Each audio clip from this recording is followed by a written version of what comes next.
Bismillahirrahmanirrahim. Assalamualaikum warahmatullahi wabarakatuh. Perkenalkan, saya Nita Dila Pratiwi SPT MSI dengan NIDN 0015019403.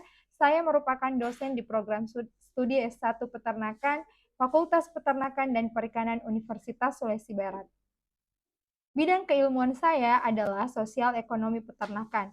Salah satu mata kuliah yang saya ampu adalah sosiologi peternakan.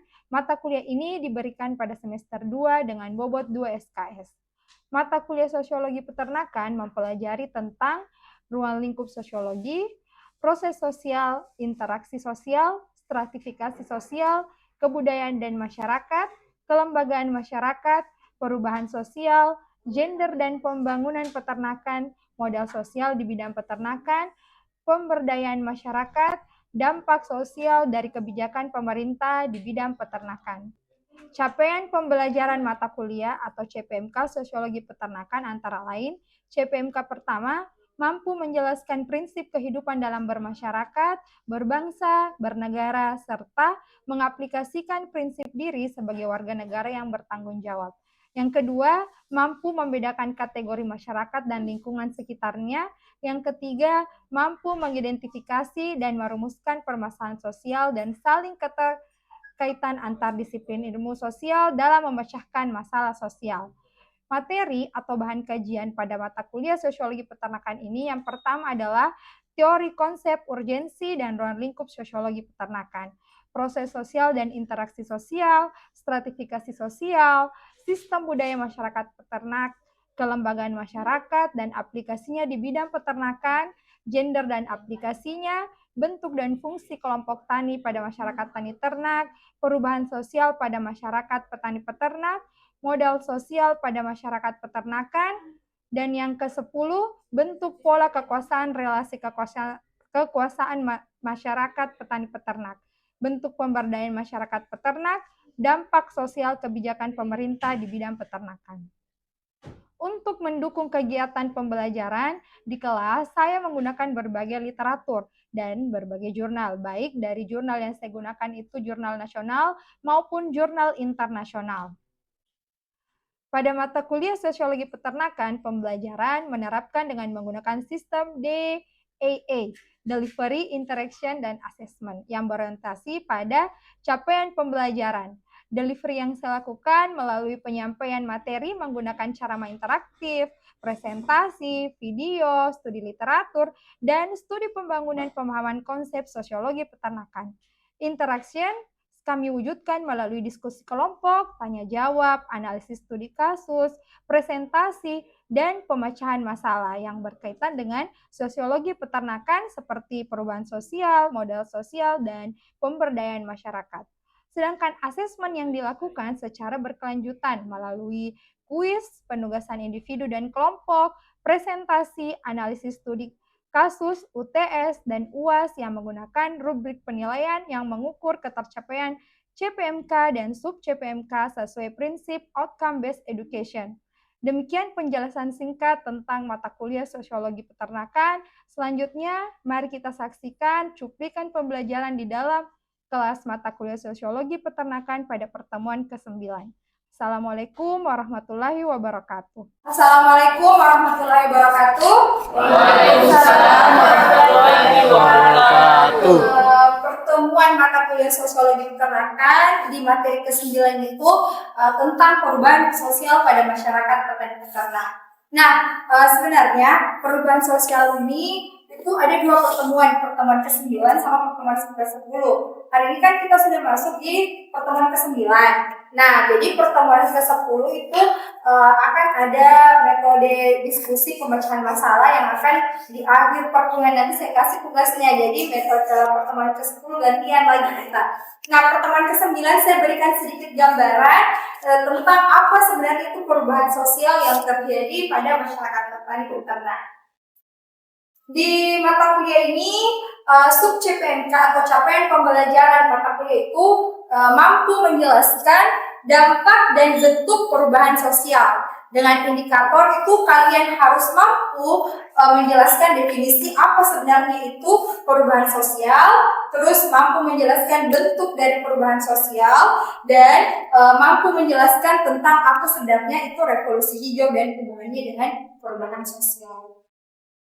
Nah, sebelum itu kita ke definisi dulu, apa sih itu perubahan sosial? Nah, perubahan sosial menurut William itu tentang kebudayaan material yang mempunyai pengaruh besar terhadap kebudayaan imaterial sehingga terjadilah perubahan sosial.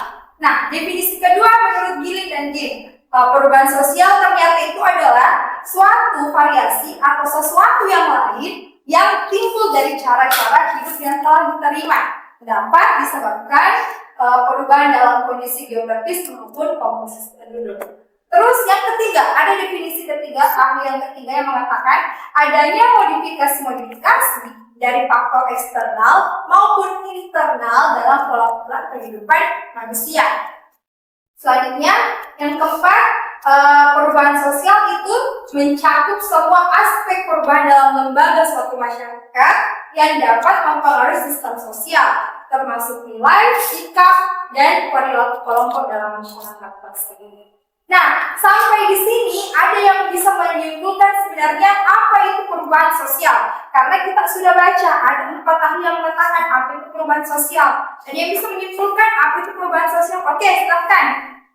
Apa itu perubahan sosial? Ya, silakan. Menurut saya, Bu, perubahan sosial itu adalah perubahan dari perilaku individu, misalnya dari kondisi lingkungan serta kondisi kebudayaan. Oke, jadi perubahan sosial itu karena kondisi lingkungan atau dari kebudayaan. Nah, kesimpulannya perubahan sosial masyarakat itu perubahan yang terjadi akibat adanya ketidaksesuaian antara unsur-unsur sosial yang berbeda di dalam kehidupan masyarakat sehingga terjadi pola kehidupan yang baru. Jadi memang perubahan sosial itu karena sudah tidak sesuai dengan zamannya, kita sudah berpindah. Mungkin dari dulu waktu kita menggunakan surat menyurat, sekarang kalau mau komunikasi menggunakan handphone, itu terjadi perubahan sosial karena memang sudah tidak sesuai dengan zamannya. Karena memang faktor lingkungan, kebudayaan juga berubah. Nah, perubahan sosial itu ada dua, ada alamiah, ada yang terencana. Artinya apa? Ada memang perubahan sosial alamiah. Alamiah itu mungkin karena faktor hubungan. Nah, sedangkan terencana memang direncanakan. Harus berubah, ini sudah tidak bisa seperti itu. Tinggalkan zaman itu. Adalah dua perubahan sosial. Nah, ada secara alamiah memang terjadi karena perubahan lingkungan, mau tidak mau kita harus berubah. Dan ada yang terencana karena ada tujuan tertentunya. Makanya kita harus tinggalkan yang lama, harus terjadi perubahan. Nah, perubahan sosial alamiah berdasarkan macamnya itu perubahan sosial alamiah itu terjadi tanpa adanya unsur kesengajaan, misalnya karena faktor lingkungan, faktor demografi atau budaya lokal. Misalnya perubahan pola tanam dan perubahan sistem pengelolaan. Perubahan pola tanam, cara bertani masyarakat zaman dulu sama sekarang kan sudah berubah. Sekarang sudah menggunakan mesin. Ya, dulu bagaimana cara mereka bertani? Hanya misalnya menggunakan hewan, menggunakan kerbau. Sekarang kan tidak seperti itu. Itu karena faktor lingkungan juga, faktor demografi, kebudayaan sudah berubah. Jadi kebudayaan itu berubah terus. Nah, yang kedua adalah perubahan sistem pemeliharaan. Kita lihat dari sistem pemeliharaan. Sistem pemeliharaan ternak dulu mungkin peternak itu hanya secara intensif atau ekstensif. Tapi karena terjadi perubahan sosial, perubahan lingkungan, ternyata ada yang dikatakan sistem pemeliharaan semi-intensif. Tidak harus selalu dikandangkan, tidak harus selalu dibuat keluar sapinya. Ada yang dikatakan semi-intensif. Nah, itu adalah perubahan sistem pemeliharaan. Terus yang kedua adalah perubahan sosial terencana. Dilakukan dengan sengaja dan berdasarkan rencana oleh lembaga atau pemerintah dan bertujuan mengubah sistem untuk meningkatkan produktivitas. Perubahan sosial terencana ini memang direncanakan. Misalnya apa? Karena perubahan sosial terencana itu berdasarkan tujuan atau ada tujuannya seperti ini. Bagaimana caranya kalau kita mau tingkatkan produksi ternak atau kita mau tingkatkan produktivitas ternak. Nah, peningkatan produktivitas ternak kalau misalnya kita mau banyak ketika birahi sapi betina ditunggu lagi kawin alam, cari lagi sapi pejantan, itu kan susah. Seharusnya masa birahi ini diisi dengan keuntungan, tapi karena kita tidak dapat pejantan, itu berarti tersia-sia, terlewatkan secara sia-sia. Makanya ada dikatakan inseminasi buatan. Itu adalah perubahan sosial, meninggalkan kawin alam dan kemajuan teknologi. Ada dikatakan inseminasi buatan. Nah itu adalah perubahan sosial terencana. Kita tinggalkan kawin alam. Daripada sia-sia ini ternak betina masa birahinya, kita ambil inseminasi buatan tanpa ada pejantan, betina bisa bunting. Itu adalah perubahan sosial terencana. Nah, apa? Karena untuk ada tujuannya untuk meningkatkan produktivitas. Itu adalah karena rencana memang seperti itu. Jadi itu adalah bedanya alamiah dan terencana. Kalau alamiah memang karena faktor lingkungan kita harus berubah. Oke, selanjutnya adalah berdasarkan sumbernya. Ternyata berdasarkan sumbernya itu perubahan sosial itu ada faktor internal dan faktor eksternal. Nah, kalau faktor internal berarti berasal dari dalam, sedangkan kalau eksternal dari luar. Nah, faktor internal itu berdasarkan perubahan kependudukan. Misalnya mungkin perpindahan tempat, terus inovasi, adanya hal baru, terus ada konflik dalam masyarakat. Sedangkan dari eksternal, karena dari luar, itu berarti dari lingkungannya, akulturasinya, kontak dengan budaya lain. Jadi karena misalnya kita kontak dengan budaya lain, artinya bukan bagusan seperti itu kan. Jadi misalnya karena kita sering lihat budayanya seperti itu, kita ambil budayanya mereka, kita tiru budaya mereka, itu akulturasi dan kebijakan-kebijakan lainnya. Dan cara dari kebijakan-kebijakan terjadi perubahan sosial. Itu adalah perubahan sosial berdasarkan sumbernya, tadi berdasarkan jenisnya. Nah, kita ke faktor yang mempengaruhi perubahan sosial. Jadi sebenarnya ada apa faktor-faktor yang menyebabkan terjadinya perubahan sosial. Nah, perubahan sosial itu terjadi karena adanya inovasi. Apalagi inovasi? Apa itu inovasi? Hal baru, pemikiran baru. Nah, itu adalah faktor yang mempengaruhi perubahan sosial karena adanya inovasi. Terus ada difusi, ada adopsi. Apalagi itu adopsi? Adopsi? Ada hal baru tersebut. Nah, terus setelah inovasi, jadi ada muncul hal baru itu, terus difusi, penyebarannya, setelah disebarkan ada adopsinya, diambil, terus diadaptasikan. Kemudian setelah itu institusionalisasinya, diterapkannya inovasi. Setelah mulai dari inovasi sampai institusionalisasi itu sudah terjadi perubahan sosial. Gitu. Jadi itu adalah faktor yang mempengaruhi perubahan sosial. Nah, selanjutnya ketika terjadi perubahan pasti akan mengeluarkan dampak. Nah, dampak itu selalu ada dua, ada pasti positifnya, ada juga negatifnya. Nah, itu. Jadi dampak positif dari perubahan sosial ini adalah peningkatan produktivitas. Misalnya, tadi kalau kita berbicara masalah kawin alam dengan inseminasi buatan itu maka pasti terjadi peningkatan produktivitas. Karena masa birahi betina ini ketika betina itu dirahi tidak perlu lagi cari pejantan. Kita perlu cukup melakukan inseminasi saja.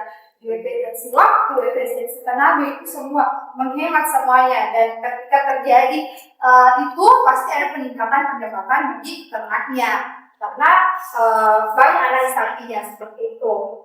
Nah, tetapi ada juga dampak negatifnya, tidak selalu dampak positifnya. Terjadi kesenjangan sosial, terus kerusakan lingkungan. Ada beberapa teknologi karena kita kerusakan lingkungan, terus ketergantungan pada pihak luar. Kalau ketergantungan pada pihak luar ini, misalnya kata kita ketergantungan mesin atau apa dan lain sebagainya, itu adalah dampak negatifnya.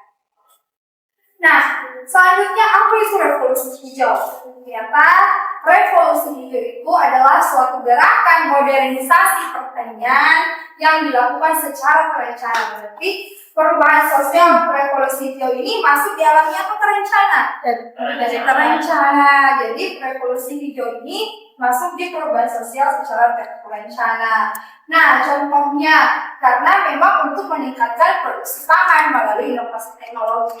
Kalau kita di bidang peternakan itu sudah banyak sebenarnya inseminasi buatan, teknologi pengolahan pakan, banyaknya pelatihan dan kejuruan tentang peternakan. Itu semua adalah perubahan sosial terencana yang masuk di revolusi hijau itu. Jadi memang karena kita tahu peternak-petani kita meningkatkan produktivitasnya dengan adanya teknologi. Jadi meninggalkan hal-hal tradisional ke modernisasi itu makanya. Jadi itu makanya ada revolusi hijau perubahan sosial. Nah, kesimpulannya tadi sesuai dengan indikator, kita harus tahu sebenarnya apa itu perubahan sosial. Tadi perubahan sosial. Perubahan sosial adalah perubahan yang terjadi. Apa tadi Armin? Coba Armin ulangi lagi. Perubahan sosial itu adalah perubahan yang dipengaruhi oleh perilaku individu, misalnya perubahan kondisi lingkungan dan kondisi kebudayaan. Ya, itu. Nah, sedangkan bentuk perubahan sosial ini tadi ada dua, ada secara apa lagi? Secara dan Alamiah. terencana dan secara alamiah. Sedangkan revolusi hijau itu peningkatan produktivitas melalui teknologi. Itu adalah kesimpulannya. Jadi kalian harus paham ya, selesai kuliah ini kalian harus paham sebenarnya 3 kode ini. Nah, ini adalah referensi yang kami gunakan dalam penyusunan materi ini. Kalian juga bisa gunakan dan bisa diakses dengan buku dan artikel ilmiah.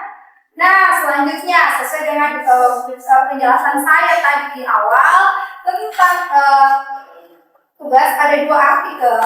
Ada 2 artikel. Ya, nanti kalian bisa akses linknya, nanti saya share. Nah, petunjuknya kalian cukup baca artikelnya, buat ringkasan. Nah, penilaiannya itu ada 2, ada secara kelompok dan secara individu. Kita lihat dari isi ringkasan dan ulasan itu, bobot penilaian sebanyak 40%, terus teknik presentasinya 40%, dan secara individu partisipasi kelas itu 20%. Oke, sekian hari ini. Sebelum saya akhiri, ada yang mau bertanya tentang perubahan sosial? Silahkan. Saya Ibu. Oke, silahkan. Jelaskan perbedaan perubahan sosial yang terjadi di perkotaan dan di pedesaan. Oke, jadi perubahan sosial yang terjadi di perkotaan dan pedesaan. Perubahan sosial yang terjadi di pedesaan dan perkotaan itu pasti sebenarnya kalau saya tanya logikanya dulu, mana sebenarnya yang lebih cepat terjadi perubahan sosial di mana? Kota. Di kota. Kenapa? Karena masyarakat kota dibandingkan dengan pedesaan itu, masyarakat kota itu pasti lebih cepat disentuh oleh teknologi atau kebaruan yang lainnya. Jadi perubahan kita berdasarkan percepatan yang mana lebih cepat terjadi perubahan sosial di masyarakat itu pasti lebih cepat terjadi di masyarakat kota. Dengan karena akses teknologinya di masyarakat kota lebih cepat. Sedangkan di masyarakat pedesaan itu biasanya agak susah terjadi perubahan sosial. Kenapa bisa seperti itu? Mereka susah akses teknologinya. Yang kedua adalah mereka masih selalu mau mempertahankan nilai-nilai kebudayaannya. Jadi itu adalah perbedaan masyarakat kota dan desa tentang perubahan sosial. Oke, bagaimana? Ya Bu. Oke. Cukup sekian kuliah kita hari ini. Terima kasih. Saya akan kembali, jangan lupa absensinya. Ya, oke, sekian hari ini saya ucapkan Assalamualaikum warahmatullahi wabarakatuh. Waalaikumsalam warahmatullahi wabarakatuh.